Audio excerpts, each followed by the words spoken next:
ባልንጀራህን እንደ ራስህ ውደድ። ይህ ከእግዚአብሔር ቃል ከዘሌዋውያን ምዕራፍ 19 እስከ 21 ያለውን የዛሬው ንባባችን ከሚሸፍነው ክፍል የተወሰደ ቃል ነው። እግዚአብሔር የፍቅር አምላክ እንደመሆኑ መንግሥቱም በፍቅር ላይ የተመሠረተች ናት። ለዚህም ነው በሕያው ቃሉ ሕዝቡ በፍቅር ተሳስረው ይኖሩ ዘንድ መመሪያዎችን የሰጣቸው።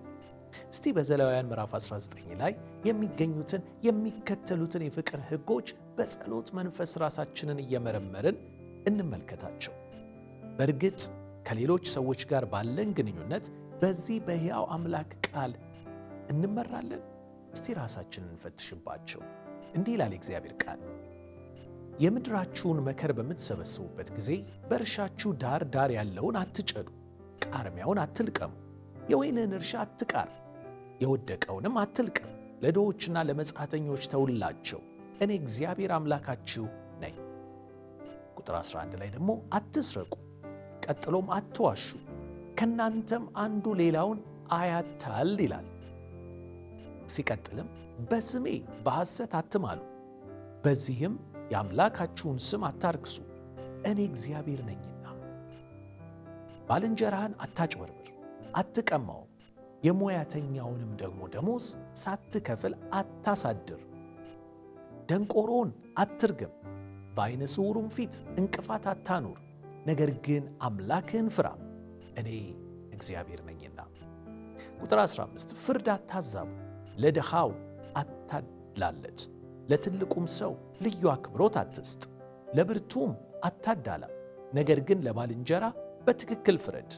በሕዝብ መካከል ሐሜት አትንዛ፣ የባልንጀራህን ሕይወት አደጋ ላይ የሚጥል ማንኛውንም ነገር አታድርግ፣ እኔ እግዚአብሔር ነኝና። ቁጥር 17 ወንድምህን በልብህ አትጥለው፣ የበደሉ ተካፋይ እንዳትሆን ባልንጀራህን በግልጽ ገሥጸው። ወገንህን አትበቀል ወይም ምቀኛ አትሁንበት፣ ነገር ግን ባልንጀራህን እንደ ራስህ ውደድ፣ እኔ እግዚአብሔር ነኝና። ዕድሜው ለገፋ ተነሳለት፣ ሽማግሌውን አክብር፣ አምላክህንም ፍራ፣ እኔ እግዚአብሔር ነኝና። መጻተኛ በምድራችሁ ላይ አብሮአችሁ በሚኖርበት ጊዜ አትበድሉት።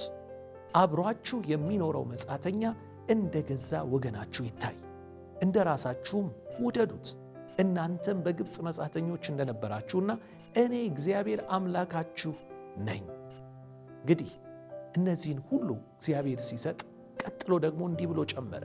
በመስፈሪያ ወይም በሚዛን አታጭበርብሩ። እውነተኛ መለኪያ፣ እውነተኛ መመዘኛ፣ እውነተኛ የኢፍ መስፈሪያ፣ እውነተኛ የኢን መስፈሪያ ይኑራችሁ። ከግብፅ ምድር ያወጣኋችሁ እኔ አምላካችሁ ነኝና ይላቸዋል። ሲቀጥልም ሥርዓቴንና ሕጌን ሁሉ ጠብቁ፣ ተከተሏቸው፣ እኔ እግዚአብሔር ነኝና።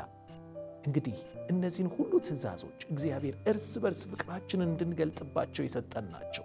እንግዲያውስ እኛም እንዲህ የሆነውን የእግዚአብሔርን ፍቅር በማሰብ ወደ እርሱ ቀርበን እግዚአብሔር እንዲመራን፣ እግዚአብሔር እንዲያስበን፣ እግዚአብሔር እንዲረዳን፣ በተለየ መንገድ ደግሞ በሕይወታችን ይህንን እንዲያለማምደን ልንጸልይ ያስፈልገናል። ምክንያቱም እግዚአብሔር አንዳችን ለሌላችን በምናሳየው ፍቅር፣ አንዳችን ለሌላችን በምንሰጠው በምናደርገው ነገር በዚያ የበለጠ የእርሱን ፍቅር እንድንለማመድ፣ የእርሱን ፍቅር ለሌሎች እንድናሳይ፣ በእርሱ ፍቅር ደግሞ ተማምነን እንድንኖር የሚፈልግ አምላክ ነው። እናም እንዲህ ብለን እንጸልይ። አባት ሆይ ያንተ ፍቅር ሁልጊዜ በሕይወታችን የሚገዛን፣ የወደቁትን የተጣሉትን እንድናስብ፣ ለእኛ አንተ የሆንክልንን በማሰብ እኛ ደግሞ ለሌሎች ያንን ተመሳሳዩን ፍቅር ማቅረብ እንድንችል በጸጋ እርዳን። አሜን።